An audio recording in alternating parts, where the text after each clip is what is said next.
Hello दोस्तों, आप देख रहे हैं रिफाइन नॉलेज।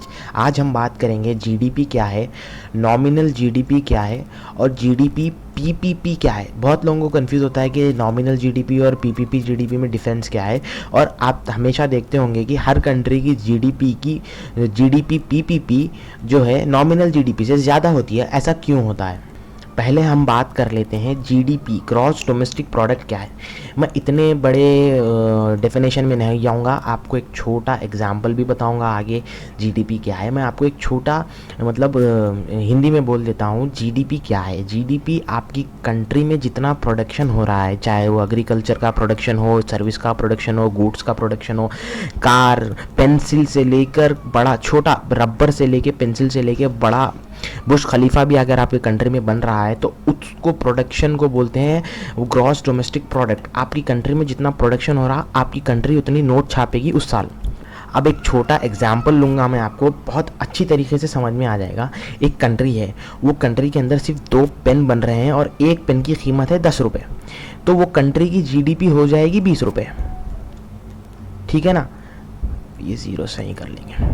अब वैसे ही अब बात करते हैं इंडिया की। इंडिया की जीडीपी 3 ट्रिलियन डॉलर है। तो 3 ट्रिलियन डॉलर में प्रोडक्शन का परसेंटेज है 79%, सॉरी 89%। बाकी का 11% का कहाँ से आ रहा है? बाकी का 11% इंडिया की गवर्नमेंट रेवेन्यू जनरेट कर रही है बाय टैक्स। यानी कि 3 ट्रिलियन में से 89% गुड्स एंड सर्विस प्रोडक्शन है और 11% इंडियन गवर्नमेंट बाई कमा रही है टैक्स से। जो टैक्स आप पे कर रहे हो, कुछ भी प्रोडक्ट के ऊपर टैक्स है, ये 89% जो जीडीपी है, ये नए नोट छापेगी गवर्नमेंट, इसके नए नोट नहीं छपेंगे, ये नए नोट छापेगी, बस दैट्स इट। ये सिंपल सा फंडा है। अब बात करेंगे परचेसिंग पावर पार्टी की।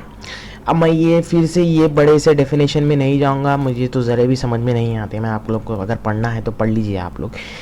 अपनी कंट्री की जीडीपी को यूनाइटेड स्टेट की जीडीपी से कंपेयर करना। अगर वो ज़्यादा आए तो ज़्यादा, कम आए तो कम। अब मैं बोलूँगा आपको, फिर से एग्जांपल लूँगा, आपको समझ में बिल्कुल भी नहीं आया होगा। मैं एक एग्जांपल लूँगा। एक कंट्री है जिसके अंदर सिर्फ 2 पेन बन रहे हैं, सिर्फ प्रोडक्शन कंट्री का सिर्फ 2 पेन है और एक पेन की कीमत है 10 रुपये, तो कंट्री की जीडीपी हो गई 20 रुपये।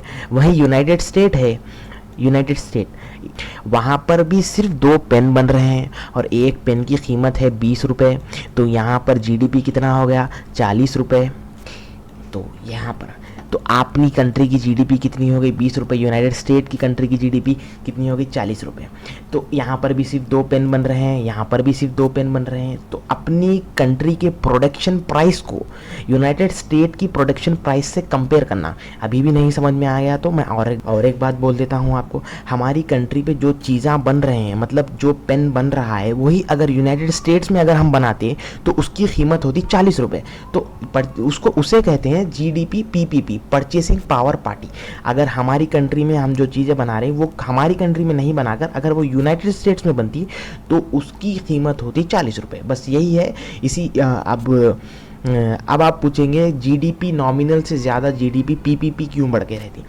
तो मैं आपको बता दूं, जैसे कि यूनाइटेड स्टेट्स में कौन सी भी प्रोडक्शन कॉस्ट ज़्यादा होती है, इसलिए यूनाइटेड स्टेट्स की जीडीपी भी ज़्यादा है। तो अब वैसे ही इंडिया में कोई चीज़ बनाओगे तो ऑब्वियसली सस्ती बनेगी। तो आप अपनी कंट्री की इकोनॉमी को, जीडीपी, अपनी कंट्री की प्रोडक्शन पावर को आप यूनाइटेड स्टेट्स की प्रोडक्शन पावर से कंपेयर करोगे तो obviously nominal GDP PPP GDP ज़्यादा ही आएगी। बट यहाँ पर एक कंट्री है डेनमार्क, जिसकी पीपीपी एक जीडीपी अपने नॉमिनल जीडीपी से कम है।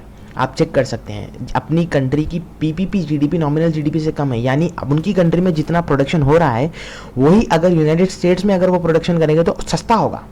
यही है इसका मतलब, और कुछ नहीं है। अब आपको मैं एक बेहतरीन ज़बरदस्त एग्जाम्पल देने वाला हूँ जिससे आपको जीडीपी नॉमिनल, जीडीपी पीपीपी बहुत अच्छी तरीके से समझ में आ जाएगा। यहाँ पर एक एग्जाम्पल लेते हैं कंट्री ए, ऑब्वियसली एग्जाम्पल लेंगे हम कंट्री बी। ठीक है, कंट्री ए की पॉपुलेशन है 10, यूनाइटेड स्टेट्स की पॉपुलेशन है 20। यहाँ पर प्रोडक्शन हो रहा है, सिर्फ 2 कार का प्रोडक्शन हो रहा है पूरी कंट्री में, सिर्फ 2 कार बन रही हैं और कुछ नहीं बन रही हैं। एक कार की कीमत है 100 रुपये, जीडीपी कितना हो गया 200 रुपये। पर कैपिटा कितना हो गया, अब GDP divided by population, GDP divided by population, तो यहाँ पर डिवाइडेड बाय 10, तो कितना हो गया पर कैपिटा 10 यहाँ पर, ठीक है। यूनाइटेड स्टेट्स की बात कर लेते हैं।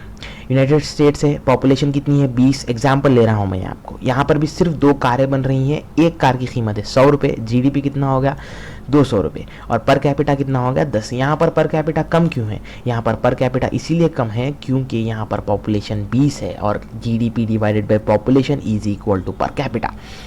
अब हम बात करेंगे यहाँ पर नॉमिनल जीडीपी और पीपीपी जीडीपी की। यहाँ nominal GDP PPP GDP equal है, क्यों, क्योंकि यहाँ पर भी कार का प्राइस 100 रुपीज़ है, यहाँ पर भी कार का प्राइस 100 रुपीज़ है। अगर यहाँ पर कार का प्राइस 200 होता तो यहाँ पर हो जाते जीडीपी यूनाइटेड स्टेट्स का 400 और यहाँ कंट्री ए का नॉमिनल जीडीपी भी होता 400।